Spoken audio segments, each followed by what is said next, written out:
Magandang araw sa inyo, master. May in-order nga pala tools sa Shopee. Ayan, dito sponsor sa akin ha. I-review lang natin kung okay ba yung in-order kong ito.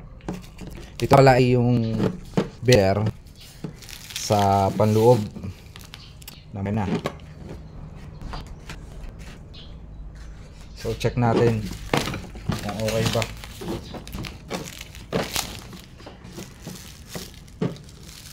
Ah, 1,000 plus yung kuha ko dito.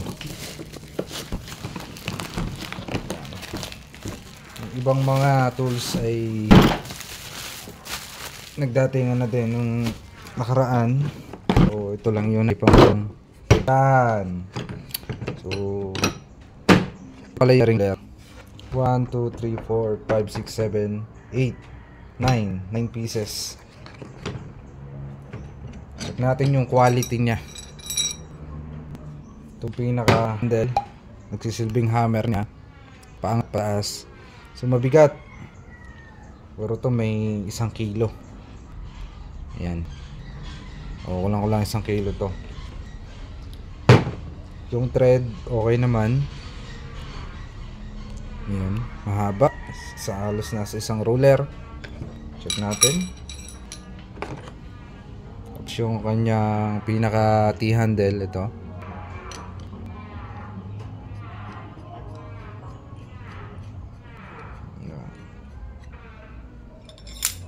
Okay naman.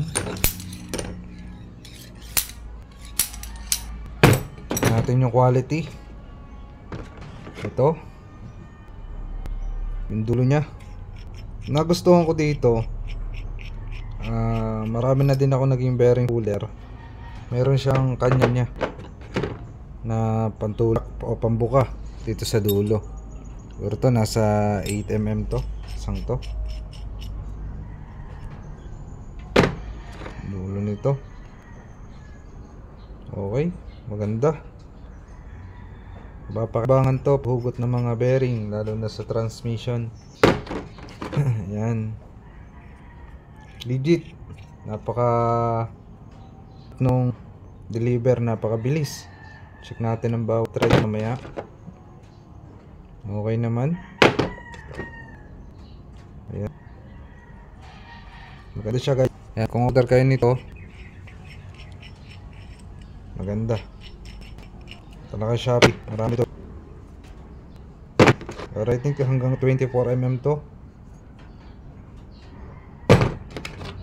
Ayan. Okay to, okay. Maganda.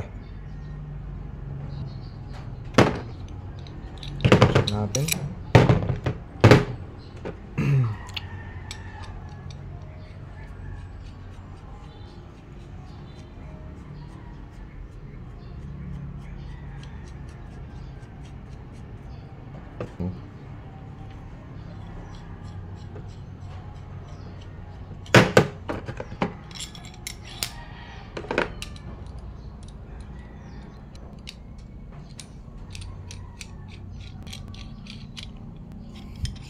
Yan.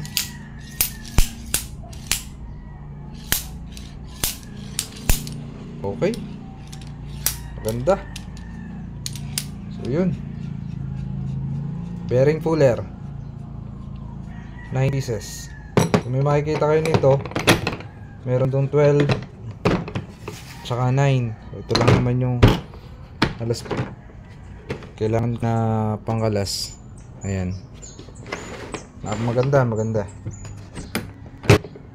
Alright.